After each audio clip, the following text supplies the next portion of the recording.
As football coach, you are the public face of Penn State University.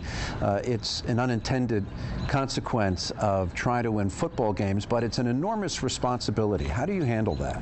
I would prefer just to go into my submarine, that we call it, of football, where you come in early in the morning, you watch tape, and you come up with schemes and plays and talk to recruits on the phone and things like that. But there's an aspect of it. So, what we try to do is all the different hats that we have to wear, have fun with it. So I don't really kind of look at it that way, just enjoy it. And I do like the connection with the community. I do enjoy that. What I try to do is I just wake up every single morning and try to be the best I possibly can as a father and as a husband, and this role, being the head football coach at Penn State. And I'm very comfortable in my own skin, and don't try to be anything that I'm not. And just wake up every single morning to be the best I possibly can. And I think the more days we put together like that, the school work will take care of itself with our guys in class, and the Saturdays will take care of themselves as well.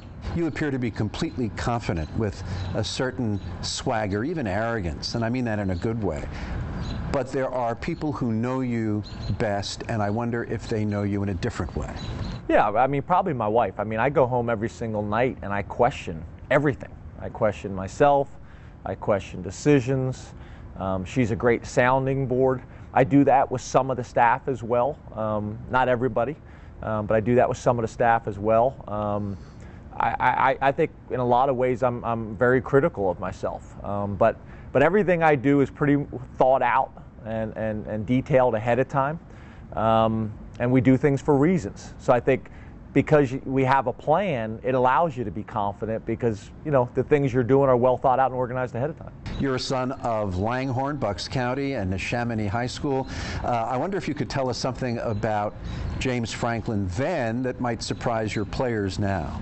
Yeah, I was probably very similar to them, and I think that's why I approach things like them. I don't think I'm so far removed that I can't relate, and I can't understand some of the challenges and issues that they have.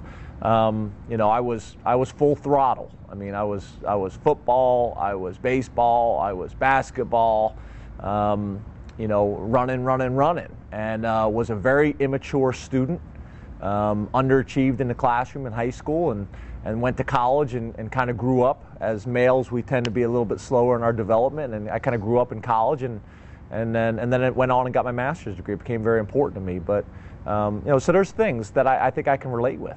Your college career ended up at East Stroudsburg. I know you formed a very good relationship with that school, but did you think that you were going to be a big-time Division I quarterback? Yeah. I came to camp at Penn State. Jim Caldwell was the quarterback's coach. I thought I was good enough. Clearly, Jim Caldwell did not. Gave me the stiff arm. I went to East Stroudsburg. Probably for 5 years after I graduated, I still thought I should have played at a higher level.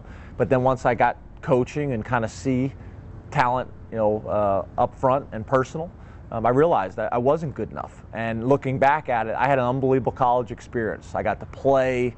We had some success. I played for really good people. I made great friends. So now, kind of seeing the big picture, I would not have wanted anything different. Who has had the greatest influence on you? My mom, clearly, no doubt about it. How so? Well, my mom, my dad was in the Air Force, was stationed in England, met my mom in Manchester, England. They eloped to Ireland, and then he brought her back to Pittsburgh, Pennsylvania. And then my dad ended up getting a job in Trenton, New Jersey, worked for General Motors, so we moved just outside of Philadelphia.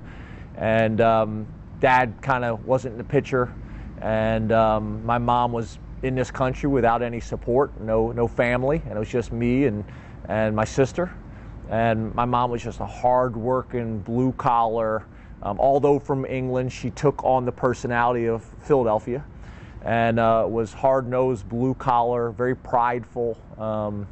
She was a custodian, at the schools that I went to. She was a hall aide at the schools that I went to. So, her work ethic and her pride and love of her family. To this day, I'm still trying to make her proud. Is there anything more important than winning? Yeah, that's a very small part of it, and I know a lot of coaches say that. I believe that. Making sure that these guys are prepared for life. We just had one of the strongest semesters we've ever had in the spring academically. We started out the same thing this summer with the strongest GPA that Penn State's ever had in the first term of summer school. Teaching life lessons, showing examples of making great decisions and things like that. But winning to me is a byproduct of all those other things. And I know a lot of coaches say that. I truly, truly believe that. That's why I got into business, was to make a difference in kids' lives and use the game of football to do it. I've been seeing a lot of pictures out there of James Franklin holding up an index finger. What does that mean? Well, a couple things. A lot of schools have things, traditional things, whether it's the "We Are" chant. I'm walking through the mall or the airport and someone screams out "We Are," which is a great way to identify with our alumni and the fans. And then a lot of schools have a way to throw up some type of logo, and it's hard to do PSU, So I was over at the All Sports Museum, and there's a statue of the Nittany Lion, and he's throwing up the number 1. And I said, you know what? That's something that we could do, and it's deeper than that. It's a goal. It's an expectation. It's what we're working for every single day. And again, that goes back to reinforcing what we talked about. To have the number 1 graduation rates in the country, to have the number 1 GPA in the country, have the number 1 APR rates in the country. And that's also where we want to end up in the Big Ten and where we want to end up nationally as well. So, it's a way that I think that we can continue to brand Penn State and have fun with it. And it's another thing that our fans and our players and coaches can identify with.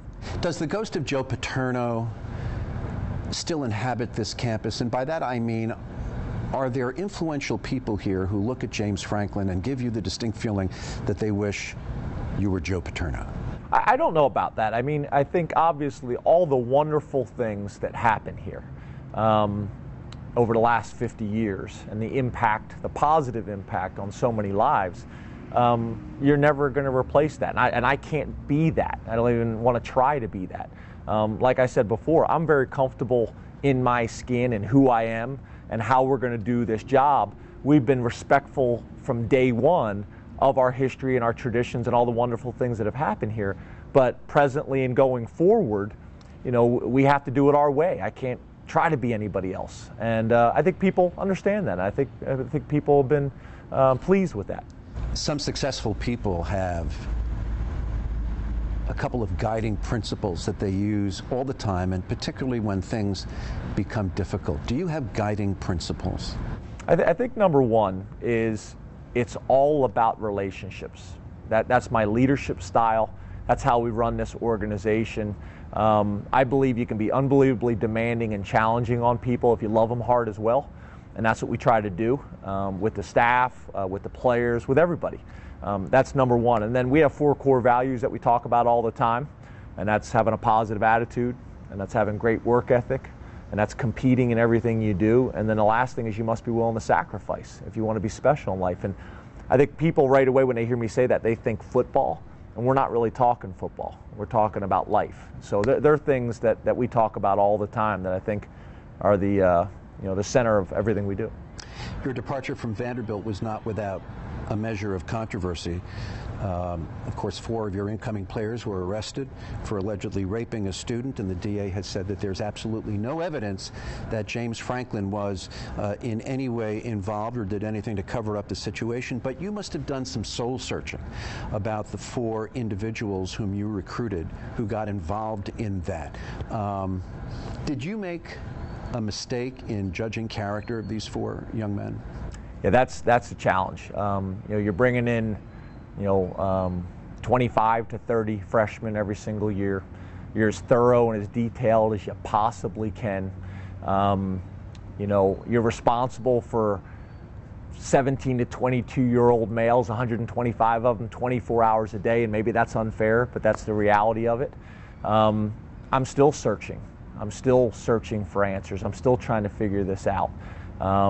And I think about it every day. There's not a day that goes by that I don't think about it. So there's only so much that we can really say and talk about, but I think about it every single day. And what we could have done differently. What might you have done differently? I'm not sure. I'm really not sure. We looked at it in detail. Vanderbilt looked at it in detail. Penn State looked at it in detail. I'm not really sure, but it shows you how fragile this all is, and you better be really careful, and you better make great decisions and understand. I think more than anything, I've been taught how fragile this all is, and as hard as you work at something and trying to create something really special, there could be one incident that could tear it all down. And most importantly, for the people that really went through it, people that were the victims. Given the trauma that this institution has experienced over the last 3 years, is your job the most unique college football coaching job in America? I can't speak on any other coach in the United States, but there's no doubt it's unique. There's no doubt. We wear a lot of hats as college football coaches, so much more than what NFL coaches wear, responsible for so many more things. I believe that we were brought here to make sure our guys are handling their business academically and making great choices in the community and winning football games. That's an important part of it as well. I also believe that we're here for the healing. We've been a family for a long time. That's what's made this place special. And it's time for us to be a family again. And I think football can be a big part of that. If I were to talk to your daughters 15 years from now and ask them what kind of father they have had, what do you hope that they would say? I hope they say a guy that was never afraid to show how much he cared, never afraid to tell them how much he cared. I tell my daughters that I love them every single day. I kiss them and I hug them like crazy because I have a lot of guilt associated with there's a lot of time I'm not there. So when I am there, I try to be 100% present and love them more than they could possibly ever imagine. But I struggle with that. I have guilt associated with it. And I just hope they see how much I care and that I'll always be there for them no matter what. And I want them to be strong, confident women that are going to go on and do wonderful things.